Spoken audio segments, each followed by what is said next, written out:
قرآن مجید کی ایک آیت ہے جس کا غلط مفہوم لیا جاتا ہے، لا اکراہ فی الدین۔ تو اس کا جو مفہوم لیا جاتا ہے عمومی طور پہ وہ یہ ہے کہ دین میں کوئی جبر نہیں ہے، اور جبر سے مراد مذہب بیزار طبقہ یہ لیتا ہے کہ کسی قسم کا کوئی قانون اور کوئی ضابطہ جو مذہب عائد کرتا ہے وہ نہیں ہے۔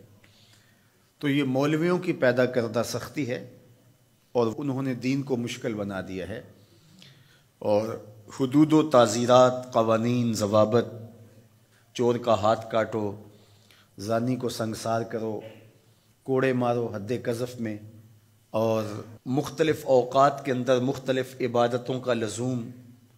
تو یہ کیا ہے جب قرآن کہتا ہے لا اکراہ فی الدین، دین میں کوئی سختی نہیں ہے، کوئی جبر نہیں ہے، جو مرضی کرو؟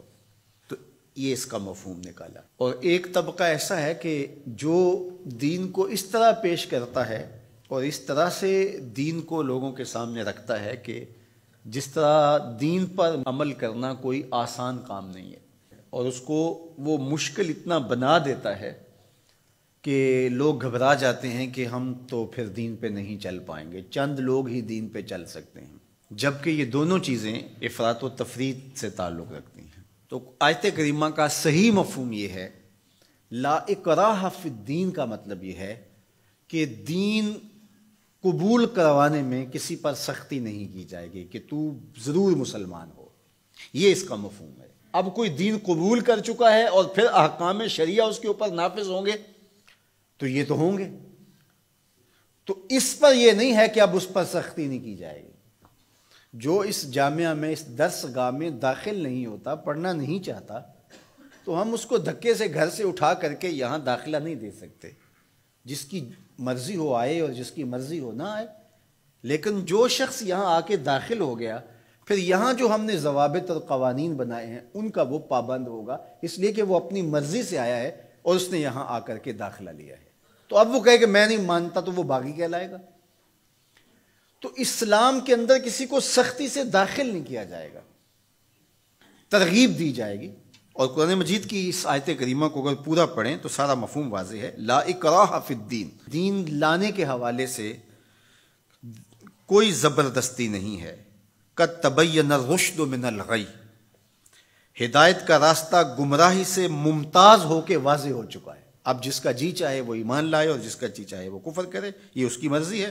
اگر اللہ چاہتا تو کسی کے دل میں کفر پیدا ہی نہ ہوتا، سب مسلمان ہوتے، لیکن اللہ تعالیٰ جل شانہ کی حکمت یہ نہیں ہے۔ انا ہدیناہ السبیل اما شاکرا و اما کفورا، ہم نے حق کے راستے واضح کر دیے۔